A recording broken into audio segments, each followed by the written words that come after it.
ভুল স্বীকার করল কনমেবল কর্তৃপক্ষ। ভিনিসিউস জুনিয়রকে ফাউলের ঘটনায় ব্রাজিলকে পেনাল্টি দেওয়া উচিত বলে মত তাদের। সান্তা ক্লারায় কলম্বিয়ার বিপক্ষে ম্যাচের তখন ৪২ মিনিট চলছিল। বল নিয়ে ডি বক্সের ভেতর ঢুকে যান ভিনি, তাকে ডানিয়েল মুনুজ ফাউল করে ফেলে দেন। পেনাল্টি হয়েছে কিনা তা নিশ্চিত হওয়ার জন্য ২ মিনিট সময় নিয়ে পর্যালোচনা করেন রেফারি, তবুও সঠিক সিদ্ধান্ত জানাতে পারেননি।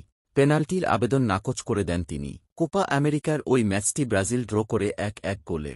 এ ড্র কোয়ার্টার ফাইনালে তাদের উরুগুয়ের মতো কঠিন প্রতিপক্ষের সামনে ফেলে দিয়েছে। অথচ কলম্বিয়ার বিপক্ষে জিততে পারলে পানামার মতো অপেক্ষাকৃত দুর্বল দলকে পেত দরিভাল জুনিয়রের শিষ্যরা। ভুল হওয়ার পর দায় স্বীকার করল কনমেবল। এক বিবৃতিতে কনমেবল জানিয়েছে, ভিনিকে ফেলে দেওয়ার আগে মুনুজ বল স্পর্শ করেননি। রেফারি বিষয়টি সঠিকভাবে পর্যবেক্ষণ করতে পারেননি। যদিও তিনি বিভিন্ন অ্যাঙ্গেল থেকে দেখেছেন, একটা ভুল হয়ে গেল। এই ম্যাচেই হলুদ কার্ড পেয়েছেন ভিনি।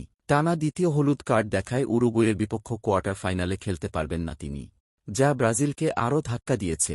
এসব ঘটনার পর অবশ্য ক্ষোভ জানিয়েছেন ব্রাজিল কোচ, করেছেন রেফারির সমালোচনাও।